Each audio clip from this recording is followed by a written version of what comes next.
So Mamdani is telling people that if the governor don't raise taxes, he's going to have to raise taxes on the homeowners. The rich always get away because the rich can leave. Working class people who are living paycheck to paycheck cannot pick up and leave. They can't do that. Welcome back to another Blacktastic episode of the People Before Politics show, Sunday Rundown, powered by Black Westchester magazine. So Mamdani is telling people that if the governor don't raise taxes, he's going to have to raise taxes on the homeowners. Steep mountain to climb. In laying out his $127 billion fiscal plan that, despite the gap, increases spending by over $14 billion, the mayor offered a strategy that offers Governor Hochul and state lawmakers a Hobson's choice. Either pass election year tax hikes on the rich and corporations, or he will raise property taxes on everyone, homeowners, building owners, and corporations that own property here. The property tax increase, if the city was forced to do so, would be at a 9.5% increase. This is something that we do not want to do, and this is something that we are going to utilize every single option to ensure does not come to pass. And now Black homeowners are actually upset. They're actually upset. But let's get honest. Where did the shortfall of the money come from? Now, some people ain't gonna like what I'm saying. They're gonna be like, "Oh man, you doing Republican talking points," but it is what it is, and you ain't gonna take it from me. I'm gonna play the former mayor, which he already explained how the money was gonna happen. But because if you have all these programs and you got no way to pay for the programs for the migrants, and if the federal government is not giving you money, the arithmetic says you're going to run in a deficit.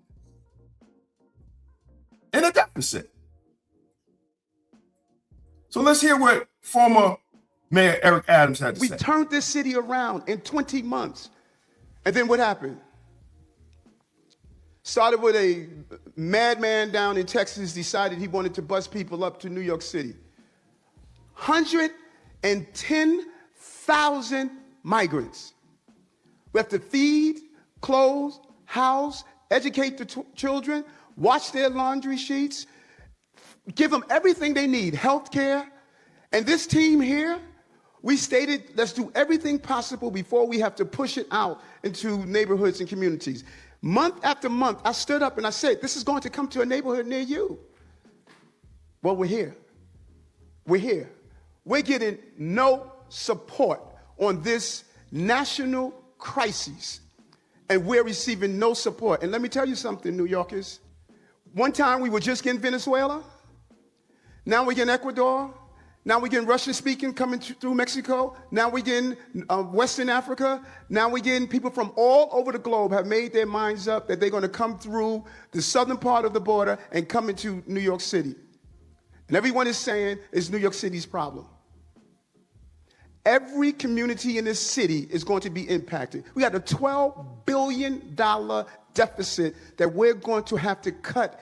Every service in this city is going to be impacted. All of us. $12 billion. What did Mamdani say? The short was $12 billion.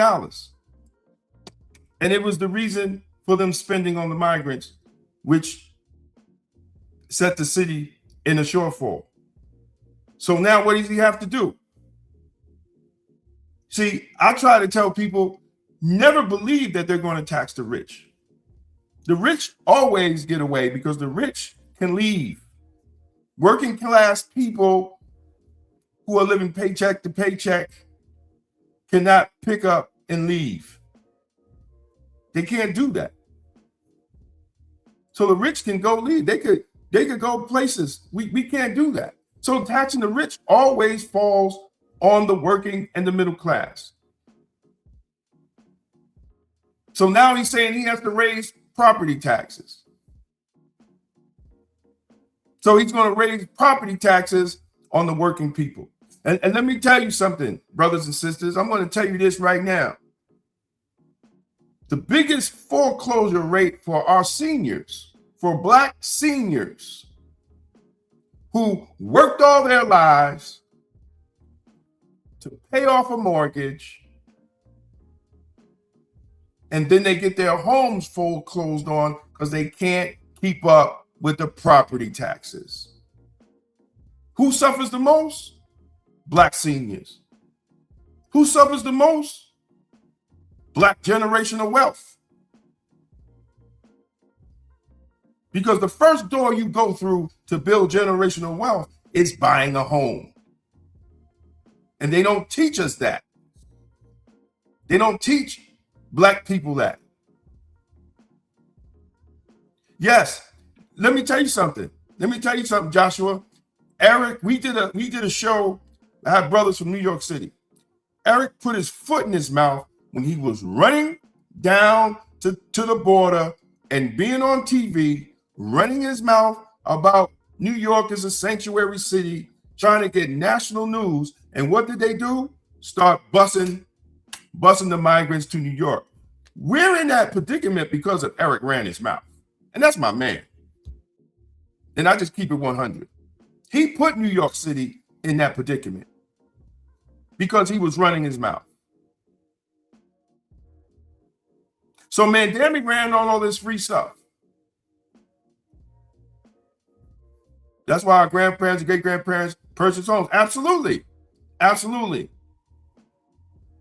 And that's why the migration is going back down south.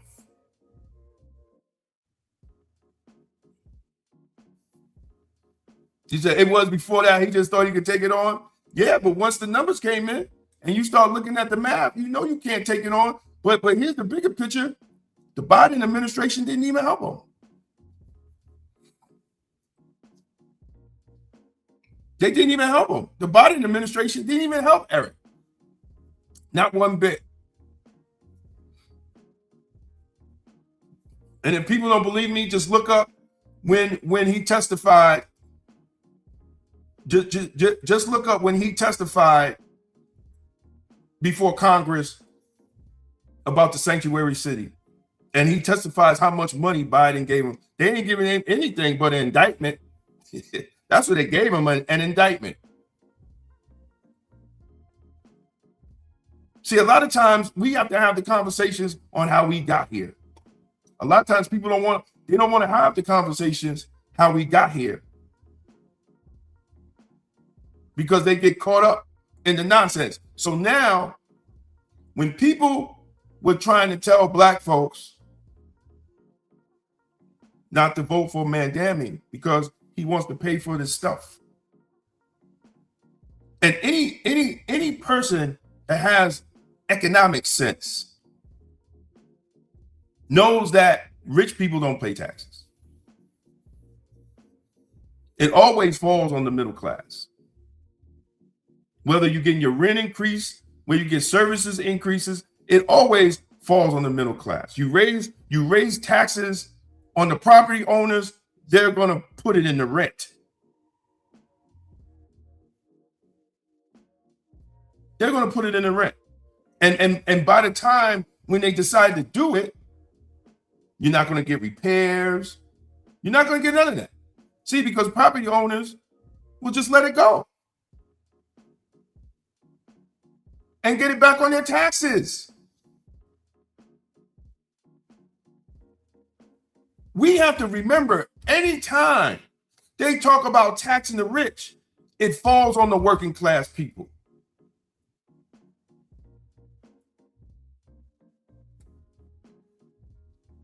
Exactly. Rich people pay themselves. Working people pay rich people in the government. Absolutely. Absolutely. Oh, absolutely. They have been bamboozled. Now check out what the homeowners in Queens are saying. It's been only 49 days since Mayor Mamdani took office, powered by the promise of making the nation's largest city more affordable. But now he's floating this idea of raising property taxes for all.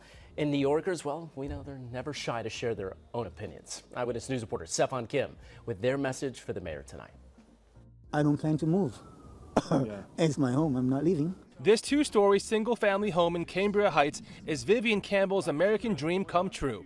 His starter home that has become his forever home. The greatest thing to happen to me. He bought it just after graduating college in the 1990s. If you step inside, he even has a stack of CDs to prove it. The retired real estate professional, who was on a fixed income, recently poured almost $35,000 into a new front porch and a new roof.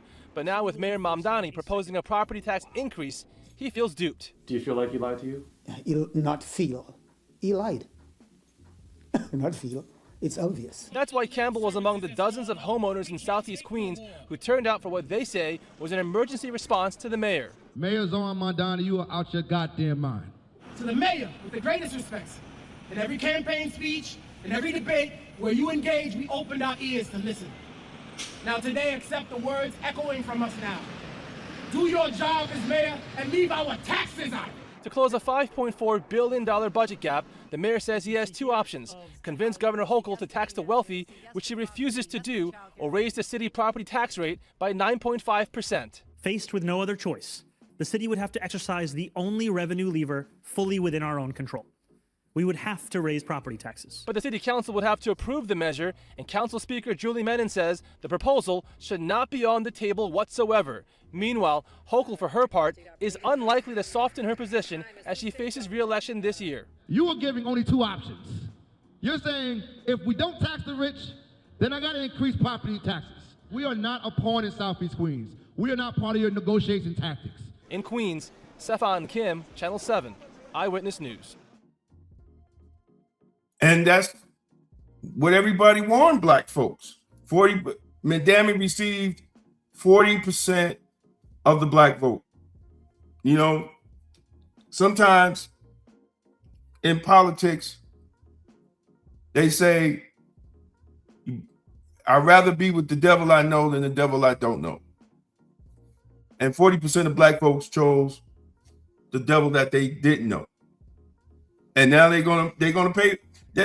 Look, he's gonna rate, unless the city council speaker really pushes back. Depends on how many city council people. Good evening, good evening. Depends on how many city council people he got to get it passed. We're gonna see what happens, but they're gonna have to. And he's also talking about, this is insane. He's talking about pulling from the retirees' health benefits. That's crazy. That's crazy. You should never pull from your health benefits. I don't care what situation, because the city is not, cities does not make money. They're not, they use taxpayer money. They use grant money. They use money that comes in. And to talk about that, you're going to pull from people's health benefits that they done invested in for over 30 years. 20 to 30 years is insane. And like I know, everybody watching, black families benefited from civil service. So it's going to affect a lot of black families. But you get the government. Well, homeowners are becoming the forgotten middle. Well, then, right. But homeowners need to start voting on homeowner priorities. That's the problem. Larnez, we had this conversation before. Remember we had this conversation? Me, you, and AJ, and I'm like, listen, low taxes, services, right? Most black people in finance, when they think of homeowners, are conservative because they know you out here spending willy-nilly, you're gonna raise my damn taxes. So this is why I didn't understand. I don't know what they were voting for.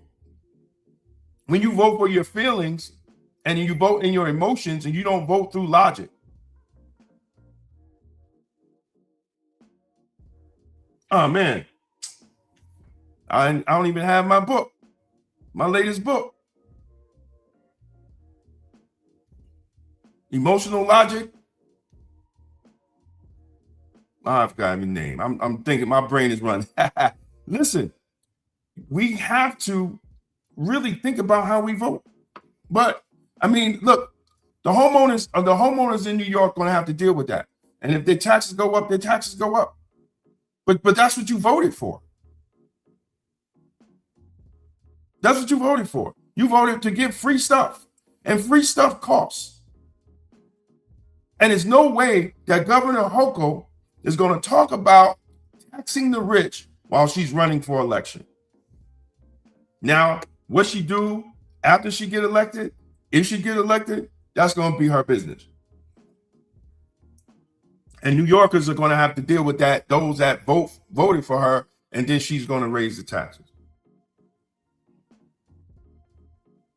And that's the conversation that's going to have. But right now, and she already, look, she already gave him $1.something billion of the rest of New York's tax money. So he could give out free shit. You know, it's unfortunate that we have to even talk like that, but we the black communities are going to get caught. Like we always do. It doesn't change.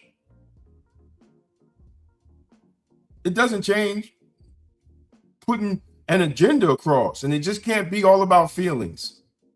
It has to be concrete agenda, what the black middle class needs.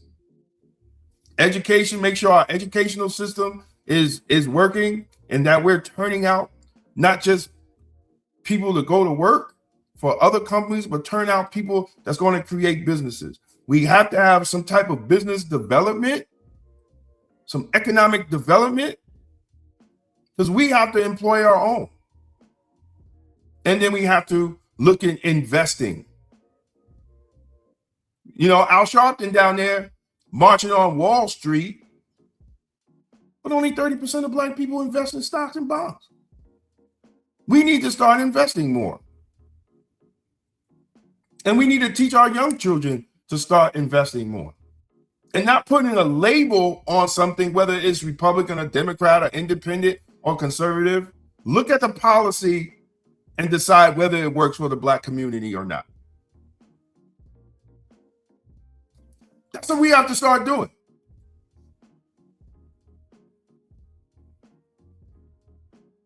Okay, yeah, he's probably done. But let me tell you.